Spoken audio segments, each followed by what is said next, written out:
Bismillahirrahmanirrahim. Assalamualaikum warahmatullahi wabarakatuh. Selamat pagi solih-solihahku kelas 4 BMI Muhammadiyah Terpadu Harapan Kota Magelang. Bagaimana kabarnya hari ini? Semoga semuanya dalam keadaan sehat walafiat. Kembali lagi dengan Bu Esti. Tentunya hari ini kita akan mempelajari pembelajaran tema, yaitu tema 7 subtema 3. Nah, tentunya di mata pelajaran tema kelas 4. Nah, sebelum kita mulai pembelajaran, mari kita berdoa terlebih dahulu agar pembelajaran hari ini diberikan kemudahan dan segala aktivitas yang kita lakukan hari ini juga diberikan kelancaran. Berdoa mulai. A'udzubillahi minasyaitonirrajim. Bismillahirrahmanirrahim. Raditu billahi rabbah wa bil islami dina wa bi Muhammadin nabiyya wa rasulah. Rabbi zidni ilma warzuqni fahma. Amin. Baik anak-anakku, mari kita mulai pembelajaran hari ini. Nah, hari ini kita akan mengingat-ingat tentang gaya. Apa itu gaya? Betul sekali, gaya adalah sebuah tarikan atau dorongan. Nah, sebenarnya gaya ini banyak sekali bisa kita temukan dalam kehidupan sehari-hari kita. Adakah yang bisa menyebutkan gaya itu terdapat apa saja? Nah, mari kita sebutkan satu persatu. Yang pertama ada gaya magnet, kemudian gaya gravitasi, ada lagi gaya gesek, kemudian gaya listrik, ada gaya otot, dan juga gaya pegas. Nah, kemarin kita sudah mempelajari beberapa gaya seperti gaya magnet, kemudian gaya otot contohnya seperti apa, gaya listrik, perubahannya dan pemanfaatannya. Nah, hari ini kita akan membahas yang pertama tentang gaya gravitasi. Adakah yang tahu apa itu gaya gravitasi? Yo, siapa yang tahu? Siapa yang sudah membaca gaya gravitasi? Nah, gaya gravitasi disebut juga sebagai gaya tarik bumi. Mengapa demikian? Karena gaya gravitasi atau gaya tarik bumi merupakan gaya yang menarik semua benda hidup maupun benda tak hidup ke arah pusat bumi. Nah, kemudian kekuatan gaya gravitasi terhadap suatu benda bergantung pada jarak benda dari pusat bumi. Maksudnya adalah semakin jauh benda dari pusat bumi, maka akan semakin kecil gaya gravitasinya. Nah, anak-anak tahu tidak bahwa gaya gravitasi itu menyebabkan benda yang bergerak ke bawah sehingga tidak terlempar ke angkasa. Jadi maksudnya benda itu tidak melayang-layang ya ketika di bumi. Nah, selain itu gaya gravitasi juga membuat semua benda yang ada di bumi mempunyai berat sehingga tidak melayang-layang. Nah, pertanyaannya, kenapa seorang astronot yang ada di bulan itu mereka melayang-layang?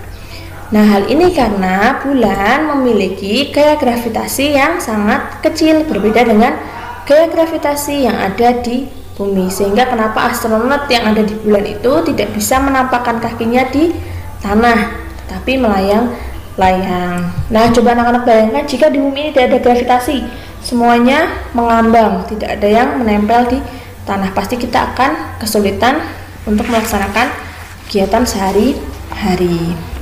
Nah, selanjutnya kita akan membahas tentang gaya gesek. Nah, gaya gesek itu sendiri adalah gaya yang dihasilkan karena adanya gesekan satu benda dengan benda yang lainnya.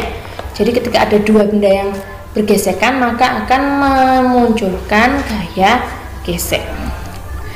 Nah, gaya gesek itu sendiri, jika sebuah permukaan itu semakin kasar, maka gaya geseknya akan semakin besar.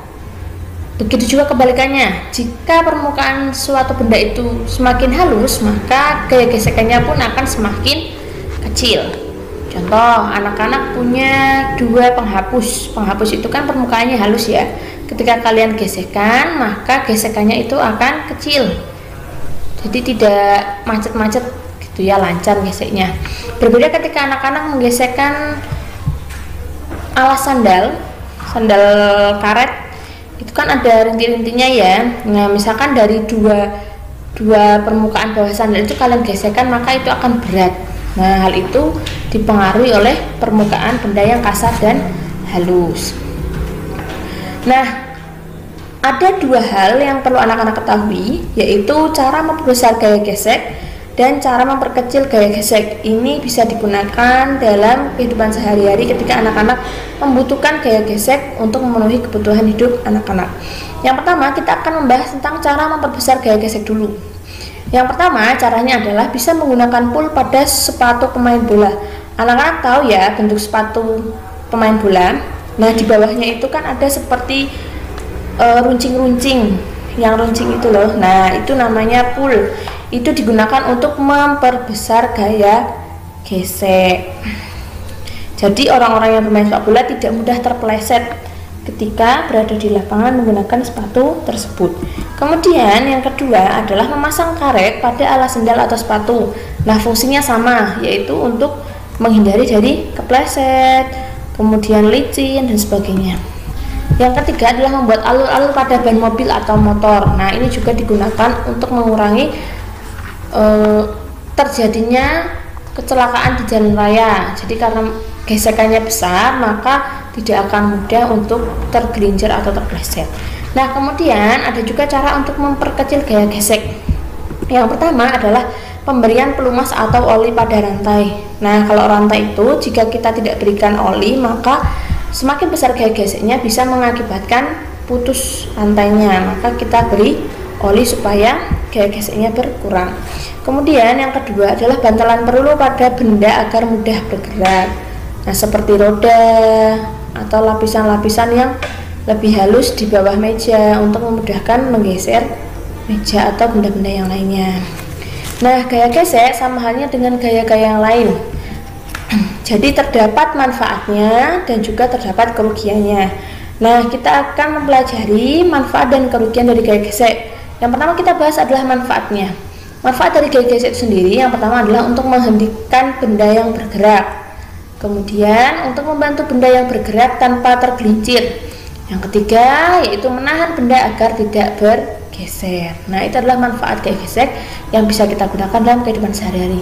Lalu kerugiannya apa saja yang bisa kita dapatkan ketika kita menggunakan gaya gesek? Yang pertama, menghambat gerakan. Jelas ya, karena gaya gesek itu membuat gerakannya menjadi semakin pelan. Kemudian yang kedua, menyebabkan aus. Yang ketiga adalah memboroskan energi. Nah, itu adalah manfaat dari kerugian gaya gesek itu sendiri. Baik anak-anakku, ada tugas. Tugas yang pertama, 1. Tuliskan 2 contoh gaya gravitasi dalam kehidupan sehari-hari. Yang kedua, manakah yang lebih besar gaya geseknya antara bersepeda di jalur yang halus atau bersepeda di jalan yang berkelikil. Kemudian yang ketiga, apa tujuan ban mobil dibuat beralur? Nah, silahkan dituliskan jawabannya. Kalau sudah bisa difotokan dan dikirimkan ke Bu Esti. Oke, selanjutnya mari kita baca teks di bawah ini.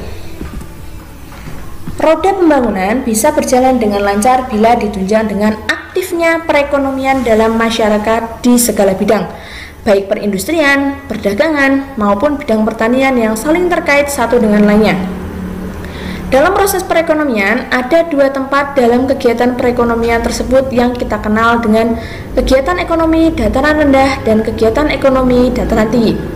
Wilayah dataran rendah terletak di antara pantai dan dataran tinggi. Di dataran rendah terdapat banyak pemukiman yang menjadikan aktivitas ekonomi bisa berjalan. Kondisi di dataran rendah memungkinkan penduduk dapat melakukan berbagai macam aktivitas kegiatan ekonomi. Nah, anak-anakku, dari teks yang sudah kita baca tadi bersama-sama, silahkan anak-anak cari informasi yang ada dalam teks tersebut dalam bentuk peta pikiran. Nah, pada pertemuan sebelumnya kita sudah mempelajari tentang cara mencari informasi dan menuliskannya dalam bentuk peta pikiran. Nah, kalau sudah bisa dituliskan dan dikirimkan ke Besti ya. Nah, anak-anakku, membahas tentang kegiatan ekonomi. Setiap manusia yang hidup tidak bisa lepas dari yang namanya kegiatan ekonomi. Nah, masih ingat tidak apa itu kegiatan ekonomi?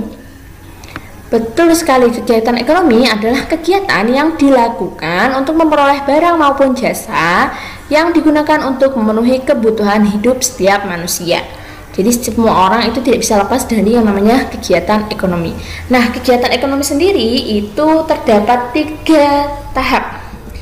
Ada tahap produksi, tahap distribusi, dan tahap konsumsi, di mana tahap produksi ini adalah tahap pembuatan barang, kemudian distribusi adalah penyaluran barang, dan konsumsi adalah penggunaan barang. Nah, silahkan anak-anak untuk menuliskan contoh setiap kegiatan ekonomi dalam kehidupan sehari-hari. Satu saja, contoh dari produksi 1, distribusi 1, dan konsumsi 1. Nah, anak-anak, itu dulu materi kita hari ini. Jangan lupa berarti pada pembelajaran hari ini ada 3 tugas. Silahkan nanti dari 3 tugas itu dikerjakan dan dikumpulkan.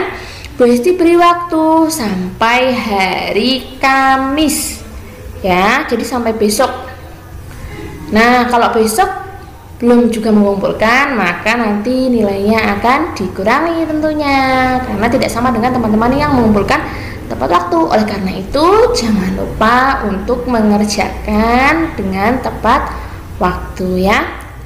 Insya Allah anak-anak kelas 4B semuanya bisa ya. Jangan lupa ada berapa tugas? Ada 3 tugas.